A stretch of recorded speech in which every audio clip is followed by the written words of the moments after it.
जय श्री राम राम राम नमस्कार। Education system Bihar में आपका स्वागत है। आज के इस वीडियो में बिहार टीचर बहाली 7वें चरण सीटेट बीटेट एस्टेट के बारे में कुछ ज़रूरी बातें करने वाले हैं, महत्वपूर्ण जानकारी साझा करने वाले हैं। तो आप लोग इस वीडियो में बने रहें, वीडियो को अंत तक देखें। यह वीडियो सभी विषय के शिक्षक अभ्यर्थियों के लिए महत्वपूर्ण है। 7वें चरण सीटेट बीटेट एस्टेट उत्तीर्ण अभ्यर्थियों के लिए महत्वपूर्ण है। 7वें चरण शिक्षक अभ्यर्थियों के लिए बड़ी खबर निकलकर सामने आ रही है।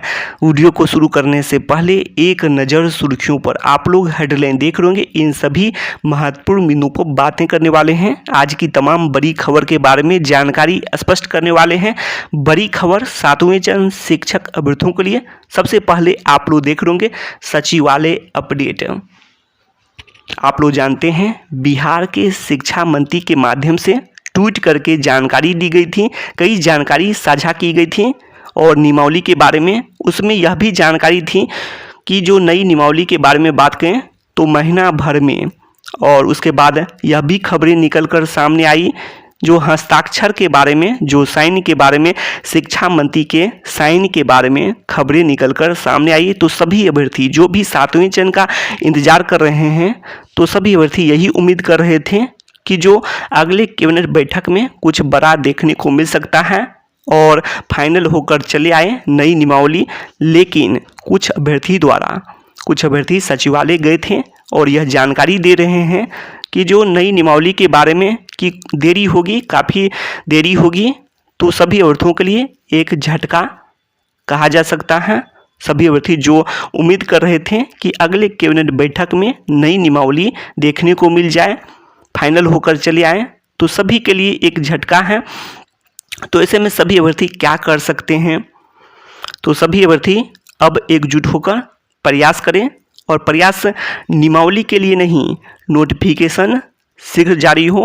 और नोटिफिकेशन की बात करें तो सीटेट हो या फिर बीटेट हो या फिर एस्टेट हो, सभी की तो एक ही मांग है, 7वें चरण का नोटिफिकेशन। तो इसमें एकजुट हो सकते हैं सभी अभ्यर्थी।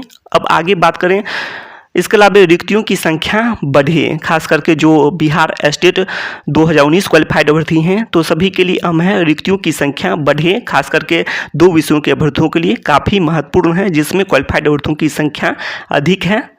एक है सोशल साइंस से और दूसरा है कंप्यूटर साइंस से। इसमें रिक्तियों की संख्या का बढ़ना अत्यंत आवश्यक है। और आप लोग देख लेंगे रिक्तियों की संख्या काफ़ी अधिक है सरकार के पास, और आ सकता है सभी अभ्यर्थी प्रयास करें तो रिक्तियों की संख्या बढ़ सकती है। सभी विषयों में रिक्तियों की संख्या बिल्कुल ही बढ़ना संभव है। तो 2 मांगे हैं, एक है 7वें चरण का विज्ञापन शीघ्र जारी हो, नोटिफिकेशन, और नोटिफिकेशन की मांग करने से नियमावली खुद आ सकती है। तो ये भी बातें हैं, सरकार खुद पब्लिक करेगी जो भी नई नियमावली है। काफ़ी समय बीत चुके हैं और इतने दिन में नियमावली नहीं आए हैं, तो ये भी बातें हैं।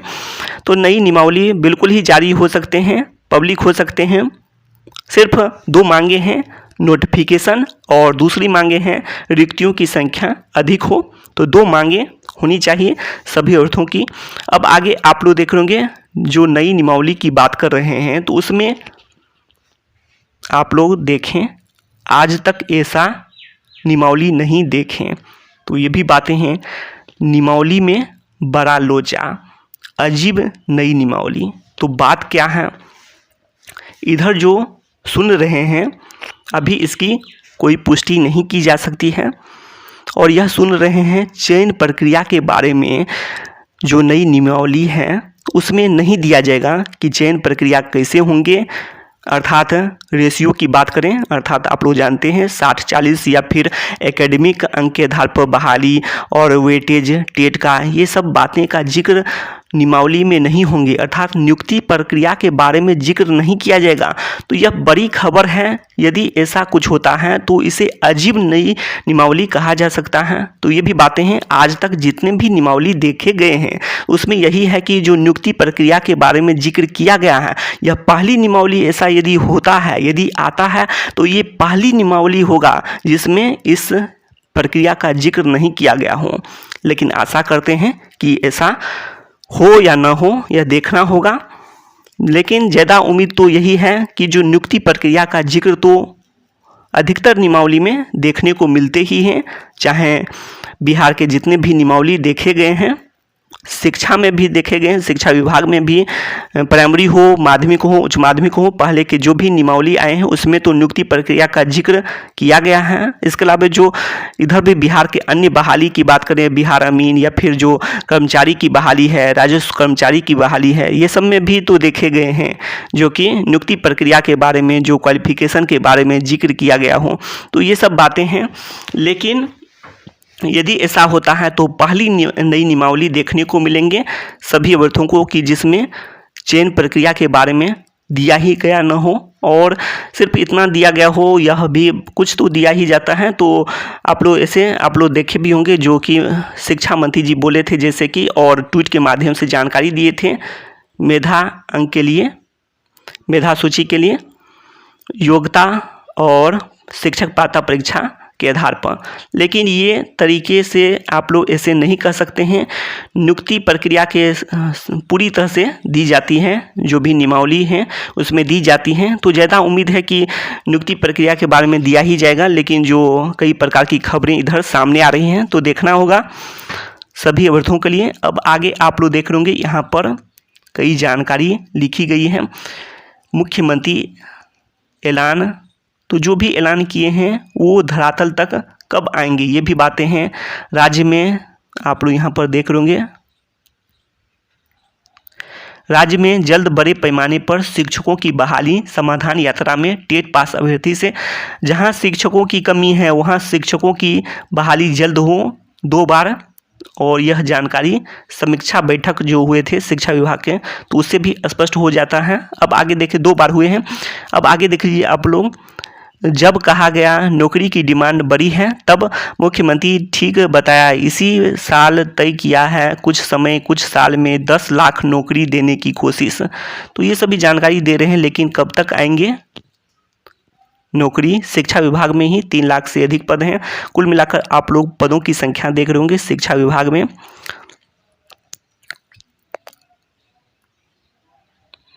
इधर आप लोग देख रहे होंगे। अब आगे बातें करें, कुछ जानकारी देख लेते हैं, इस पर बातें कर चुके हैं। ये सभी जानकारी आप लोग देख रहे होंगे।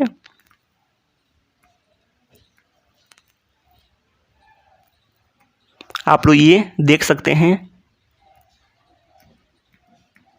60-40 के अनुसार से। अब आगे देखें आप लोग, ये आप लोग एकेडमिक के अनुसार से देख सकते हैं। अभी भी असमंजस की स्थिति में है सभी अभ्यर्थी। अब आगे देखें आप लोग, ये सभी जानकारी किसको 0 अंक, आप लोग ये देख सकते हैं।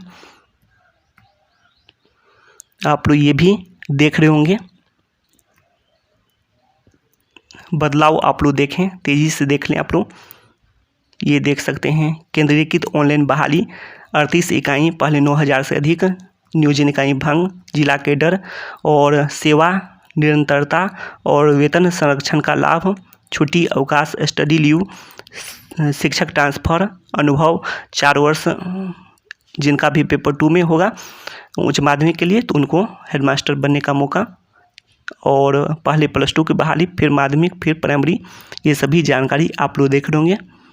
और रिक्तियों की संख्या आप लोग यहाँ पर देख सकते हैं सभी विषय के लिए। अब आगे देखें आप लोग, ये सभी जानकारी देख सकते हैं। शिक्षा मंत्री जी क्या बोले हैं आप लोग यहाँ पर देख सकते हैं।